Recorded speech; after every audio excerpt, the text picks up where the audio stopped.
Thanks for joining us today. Just gave a speech here at the second business session of our national convention in Orlando. And Mr. Secretary, tell the folks at home kind of what you went over with our members today. Well, thanks so much, Todd. It's been a great morning, and shout out to all the DAV members across the country. Thank you for all your work. Talked about kind of where we've been over the course of the last year, the progress we're making on reduction in homelessness, the progress we're making on reducing veteran suicide, the progress we're making on getting more care and more benefits to more veterans than at any time in VA history. All those things are looking back and the progress we've had, but also took a real hard look at the year ahead and how, working with DAV, we're going to continue to execute against those goals on homelessness, on our number one clinical priority, which is reducing veteran suicide, but then also on implementing the PACT Act, which the President will sign tomorrow. We're really excited about. I know we'll talk a little bit more about that, Todd. But that was the speech today. The last thing in the speech is none of this happens, obviously, without the wonderful VA staff.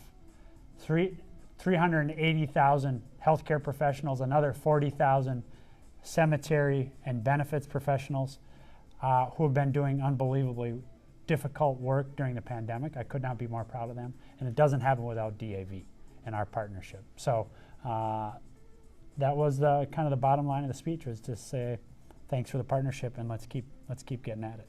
Excellent. So you mentioned all your employees, second largest federal department. Got a lot of, as you mentioned, the PACT Act, a lot of people getting ready for that. What steps have you taken, or is the VA ready to implement and provide the benefits that veterans have earned? It's a great question, and what I said in the speech is that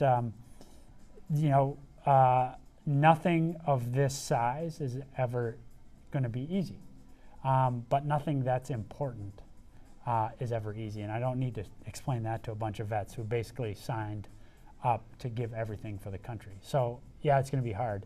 We've already done a handful of things, and then we tell you what else we're going to do. Here's what we've already done. We've already begun hiring going back to last September, anticipating this bill. So we've hired about 2,000 more people at VBA to be ready for claims.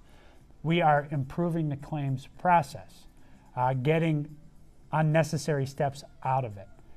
Third, we're really executing, thanks to Rob Reynolds and the team at VBA, we're really executing against automating this system. We shouldn't have to require each of you to go fill out additional paperwork, bring those papers in. We shouldn't have to go through big files of paper piece by piece. We should let the machines do that. Make sure that machines do well what they do, and then humans do well what humans do. That automation process, in some cases already, is reducing processes that took months down to somewhere around 3 to 5 days. So those are the things we've done. Hired people, we've improved the process itself, and we're automating the process. The additional things we're going to do is we're going to keep hiring.